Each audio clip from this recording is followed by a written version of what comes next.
मैं एक बार फिर से मेहमानों का रुख करूंगी और जो चर्चा हम कर रहे हैं यहां पर, जिस तरीके की जानकारी अभी अशोक सज्जनहार सर ने दी, मैं भी जरा बताऊं दर्शकों को कि साहब इजराइल में भी जहां पर आबादी में 20% हिस्सेदारी मुसलमानों की है, वहां पर भी इस वक्त एक यूनाइटेड सरकार बनाकर इस क्राइसिस वाली सिचुएशन से निपटने की तैयारी है। वहां पर धर्म के आधार पर किसी तरीके का बंटवारा नहीं है। जिस तरीके से हमारे यहां जो कुछ आवाजें हैं सियासत की, वो उठ रही हैं और वो मुसलमान फिलिस्तीनियों का दर्द उसकी तो बात कर रही हैं, लेकिन हमास के आतंकवाद को नहीं देख पा रही। मेरा सवाल बड़ा सीधा है वारिस पठान साहब, कि मामला इजराइल के इंतकाम का है और वो इंतकाम जो इजराइल पर हमास ने आतंकवादी हमला करके किया है, इसमें हमारे देश में सियासी संग्राम क्यों है?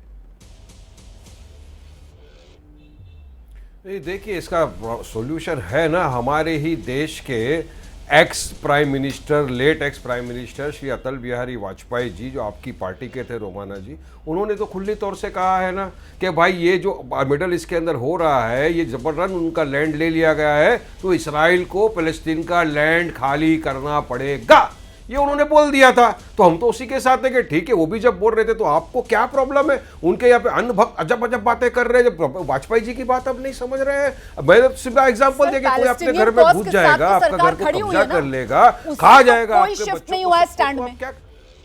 नहीं, क्या शिफ्ट हुआ है बताइए ना। नहीं, ओस्लो पीस अकॉर्ड जो था ना रोमाना जी, ओस्लो पीस अकॉर्ड क्यों बना था आपको पता है? 1993 में साइन हुआ था 13 सितंबर के दिन। उसका यही था कि 5 साल के भीतर हम जो है ये गाजा पट्टी और जो एरिया है फिलिस्तीन का, उसको डिक्लेयर कर देंगे एक कंट्री अलग, वेस्ट बैंक का। वो क्यों नहीं कर रहे ये लोग? चलिए बताइए मुझे, इनकी नीयत नहीं है। और आप बात कर रहे हो अमेरिका की, लंदन की, रशिया की, भी कोई बोल रहे थे मेरे पहले कि अमेरिका में ये सब एक साथ खड़े हैं। मैं पूछता हूं, आतंकवादी संगठन उसने जो किया वो अच्छा किया, आप ये कह रहे हैं? मैं तो पैलेस्टीनियन की बात कर रहा हूं, आप हमास की बात कर रहे हो, मैं पैलेस्टीनियन की बात कर रहा हूं। कटघरे में तो हमास है ना सर, तो उन्होंने कहा कि अमेरिका में कुछ नहीं कर रहा है। टाइम्स स्क्वायर अमेरिका के अंदर है, वहां लोग पैलेस्टाइन के सपोर्ट में खड़े हो गए हैं, हर तरफ देश में पैलेस्टाइन के खिलाफ खड़े हुए हैं। मगर आपको हिंदुस्तान में ये दिख रहा है इनको इसराइल से मोहब्बत नहीं है। रोमाना जी, आपको इसराइल से मोहब्बत नहीं है, आपको मुसलमानों से नफरत है, इसलिए आप इस तरह की बातें कर रहे हो। मगर इंसानी तकाजा क्या कर रहा है? आप भी एक महिला हो, आप भी देख के किस तरह से बच्चों को मार दिया। 30,000 बच्चों को 2008 से लेकर अब तक मार दिया। वारिस पठान ने नहीं लिखा खड़े फ्लोर ऑफ द हाउस के अंदर खड़े रहकर कहा गया ये बात, 1.5 लाख कैसे जोड़ दिया इस पूरे मामले में? प्लीज मुझे बताइए ना। तब टेररिस्ट नहीं, कोई मुंह नहीं खोला, कुछ नहीं। कैसे जोड़ रहे हैं सर? कैसे जोड़ रहे हैं मुसलमानों से नफरत? मैं सैयद जफर इस्लाम के पास लेकर चलती हूं इस बहस को। सैयद जफर इस्लाम साहब, सुना आपने? वारिस पठान कह रहे हैं कि मुसलमानों से नफरत है, इस वजह से इजराइल का साथ दे रहे हैं।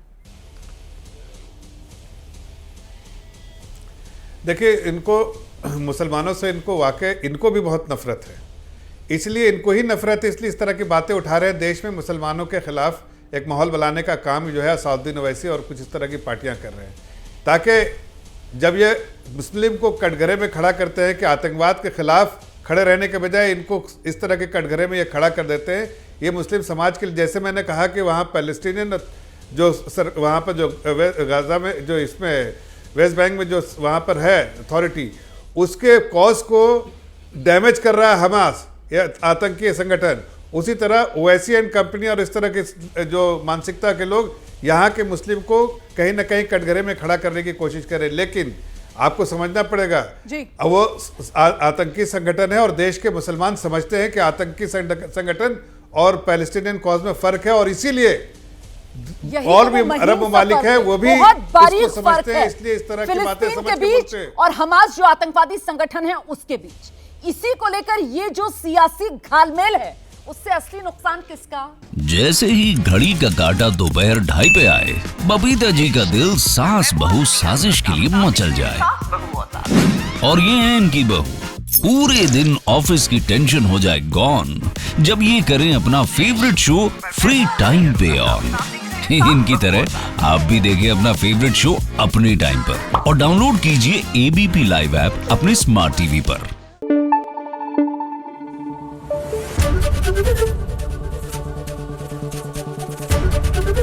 एबीपी न्यूज आपको रखे आगे।